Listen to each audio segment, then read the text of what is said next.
everybody, it's Ron from Pick Dawgz, and this is Ron's Rundown. I want to go over the MLB games scheduled for Friday, June 21st, 2024. And if you like what you see, make sure to put your baseball picks in the comment section below. Hit that like button and subscribe. And if you're looking for my best bets, you can find those at the premium picks tab at pickdawgz.com. I got my rundown best bet in the MLB, and there's also a link in the description.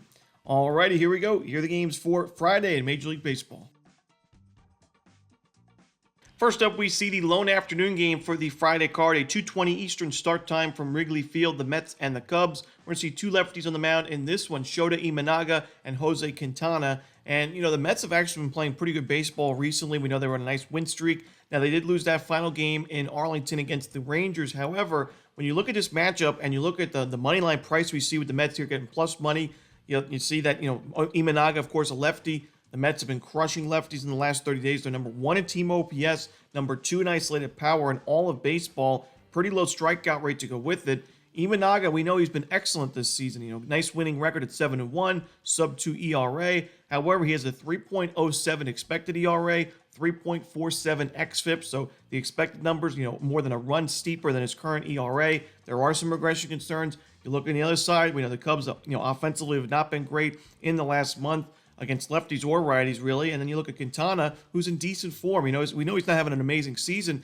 but his last couple of starts, he's given up 3 earned runs or fewer in each of his last 5 games. He's keeping the Mets in ball games, and the Mets have won each of his last 2 games. I'm going to go with the New York Mets in this one on the money line, getting a great price. I like the way New York's playing right now. Next up, we see the Arizona Diamondbacks taking on the Philadelphia Phillies. Jordan Montgomery and Taijuan Walker are your starters. 2 starting pitchers with steep ERAs, 2 starting pitchers that had late starts to the season. Montgomery, because he was he signed late with the Diamondbacks in the offseason. Walker was dealing with an injury. But for me, I think Montgomery has, definitely shown some promising signs in recent games. He had that one start against the Angels where he's one out shy of a quality start. Followed it up with a 5-inning, no earned run performance against the White Sox, a team that's actually hitting lefties pretty well recently. And he had 7 strikeouts in that game. Both of those were blowout wins for Arizona. The Diamondbacks have been a lot more competitive in general recently. We saw them play pretty well in D.C. against the Nationals. And for me, I've mentioned it, I don't really love Taijuan Walker as a starting pitcher right now. Even at home, he's got an ERA above 5, and I do think Arizona's going to be able to get on the board early. This is a tough matchup for Montgomery. The Phillies have a great lineup against lefties, but I'm going to take a shot here with the Arizona Diamondbacks on the money line, getting a great price on the road.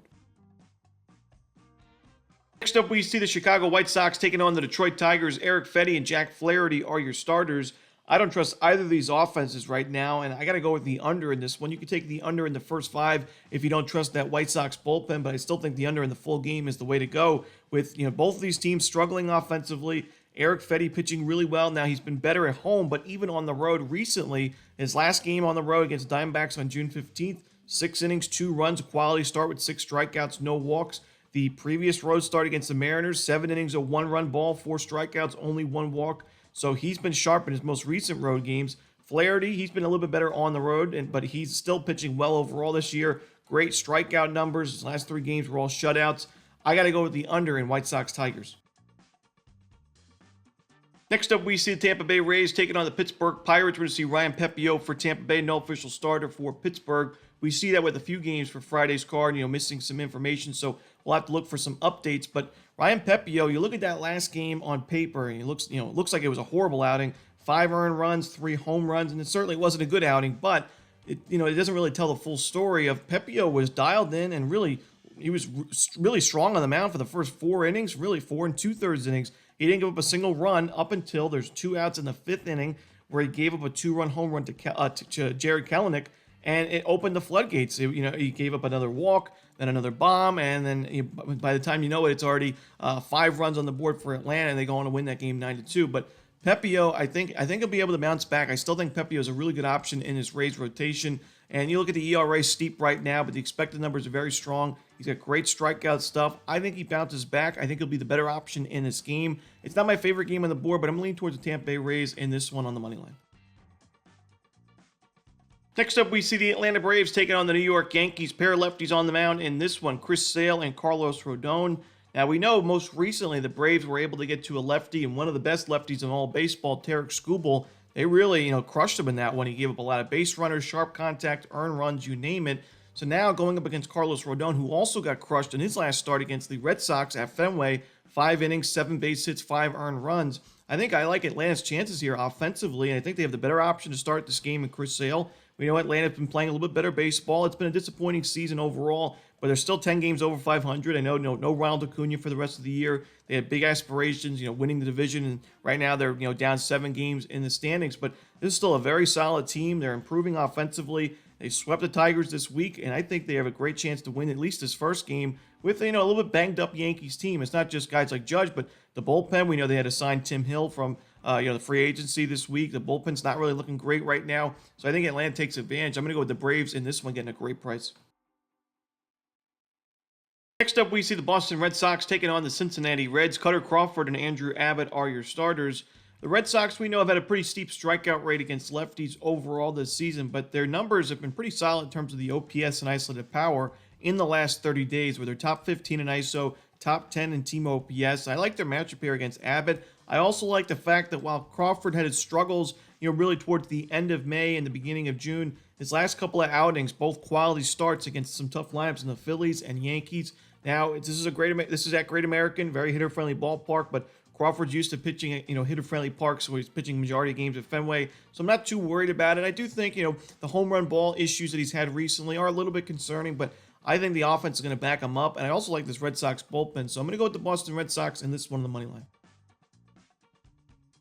Next up, the Seattle Mariners taking on the Miami Marlins. George Kirby and Trevor Rogers are your starters. For me, when you look at this matchup, George Kirby has struggled on the road with an ERA just below 5. The Mariners' offense is just a little bit too inconsistent for my liking when it comes to laying these kind of prices. I know Trevor Rogers is not having a great season. 1-8 record, ERA above 5 looks really rough, but I also think he's been a lot more competitive recently. I mean, even his last game where he struggled early on, he was able to go 7 innings, a 2-run ball. He's given up 3 earned runs or fewer in 3 of his last 4 starts. So he's keeping the team in games. Now, the Marlins offense has not been great either, but I still think with Kirby's struggles on the road, the fact that, we saw Seattle against the Guardians on Thursday afternoon. They had a quick start to that game. They had a 2-run home run, and that was basically it for the offense. They scored 1 more run the rest of the way. It was a pretty ugly showing there, and I just can't trust this team at this kind of price. I think the value lies with the Marlins at home. Give me the Miami Marlins in this one on the money line. Next up, the Toronto Blue Jays taking on the Cleveland Guardians. No official starter for the Blue Jays, but we should see Carlos Carrasco for Cleveland. And last week, we saw the same matchup, Carlos Carrasco against the Blue Jays. We took Toronto in the first 5 innings in that one. I'm going to do the same here, even though it may be worth a full game look as well, because Cleveland's bullpen has been used quite a bit recently. We saw Clase back-to-back games. We've seen a few guys pitch in 2 of the last 3 games. So the Guardians have a great bullpen, but they've used quite a few arms recently in that Mariners series. So Toronto may be able to take advantage of that. I'm going to take the Blue Jays in the first 5 and the full game in this one. We saw against Toronto, Carrasco, 5 earned runs, 6 base hits. It wasn't a good outing. He has not pitched too well this year, and I can't trust him in this one. Give me the Blue Jays first 5. Next up, the Kansas City Royals taking on the Texas Rangers. We're going to see Brady Singer and Nathan Eovaldi as the starters. Not my favorite game on the board. I'm going to slightly lean towards the over. I do think both offenses show up early. Eovaldi, his last game, 4 earned runs and only 3 innings. We've mentioned him and John Gray, the limited innings this season, a little bit concerning. You wonder if they're 100%. He only went 3 innings, like we said, in that last one against Seattle. And Brady Singer, we know the struggles on the road throughout his career. Now, the last game, he had a quality start against the Dodgers, but still gave up 3 home runs in that game. He's given up 6 bombs his last 4 starts combined. I got to go with the over in Royals-Rangers. Next up, we see the Baltimore Orioles taking on the Houston Astros. Grayson Rodriguez and Jake Bloss are your starters. Now, Jake Bloss, of course, making his Major League debut. He is the number 10 prospect in the Astros organization. We know the Astros have dealt with a lot of issues when it comes to their pitching staff. Injuries have played a big role. Christian Javier going out for the season, waiting for updates with Lance McCullers. They also had players underperform, guys like J.P. France, who they had expectations for, struggling early on in the season. Even, Hunter Brown, Arrighetti, they had to bring up Arrighetti. He struggled early on. So the Astros are looking for some answers here with their pitching rotation. I'm not sure Bloss is going to be the guy. I just think that this is kind of a situation where they're forced to throw somebody out there. And, he at the highest level of ball he's played at is Double-A. He has not pitched in Triple-A. Even in Double-A, while he pitched really well, the ERA is very, very strong. The strikeout numbers were pretty low, even for Double-A standards. Now, You go to the major league level, you face the Baltimore Orioles of all teams, one of the best lineups in baseball, and you're facing a good starting pitcher in Grayson Rodriguez. To me, just too much of a lopsided pitching matchup. And I think the Astros overall, as a team, have been a lot more competitive, in the last month or so than they were at the beginning of the season. But I still can't get with them in this spot. This is just a tough matchup. So I'm going to go with the Orioles here and lay the money line and run line. Next up, we see the Washington Nationals taking on the Colorado Rockies. We're going to see DJ Hertz and Dakota Hudson as your starters. I don't love backing young starters making their first starts at Coors Field. We've seen that with a few starting pitchers recently. We mentioned Jared Jones, who was having a great season, great strikeout guy, goes to Coors Field, gets crushed in that one. And DJ Hertz coming off a great game against the Marlins. He went 6 innings of 1 hit, 13 strikeout baseball, no runs, no walks. But now you're at Coors Field facing a Rockies team that's hit lefties pretty well. The Rockies have been at Coors Field for the last couple of series. You got the Nationals coming into Coors Field after a series against the Diamondbacks in D.C., so it's a tough travel spot, tough matchup, and not a great spot for a young pitcher. I know Dakota Hudson's been tough to back, especially at Coors Field, but I think he's the better option, honestly, just because it's this particular matchup at Coors. If this was in D.C., I would take the Nationals all day, but I do think that the Rockies, we know they're a lot more competitive at Coors Field. I think their offense can get to DJ Hertz early. I think it's a bad matchup for Washington. I think they'll be a lot more competitive the rest of this series, but at least in this first game at Coors, I'm going to go with the Rockies on the money line. Next up, we see the Milwaukee Brewers taking on the San Diego Padres. Colin Ray and Dylan Cease are your projected starters. Colin Ray's pitched well, 6-2 record, 3.29 ERA. However, the expected numbers are still a bit concerning. The expected ERA in the 5s. We do look for some regression, going forward from Ray, and I think Cease is still the better option in this game. I'm going to side with the San Diego Padres. I like their lineup against a righty. I think they'll be able to get to Ray early on and win this game and cover the run line. So give me San Diego in this one. Next up, we see the Oakland Athletics hosting the Minnesota Twins. We're going to see Chris Paddack and Joey Estes as your starters. And I don't love backing Chris Paddack on the road where he struggled mightily this year, and I also don't love the fact that he wasn't great against Oakland in that last game on June 16th. 2 1/3 innings, 5 earned runs, 2 home runs, but I still think he'll be the better option in this game. I mean, Estes also struggled against these Twins in a game in the same game, 2 2/3 innings, 6 earned runs, 2 home runs, 8 base hits. The Twins went on to win that game 8-7. They've been pretty profitable under Paddack recently. They've won 4 of his last 5 games, and I think their bats are just too much in the end. I also think they have a much better bullpen, so give me Minnesota in this one on the money line. Next up, we see the Battle of LA as the Angels take on the Dodgers. Patrick Sandoval for the Halos, no official starter for the Dodgers.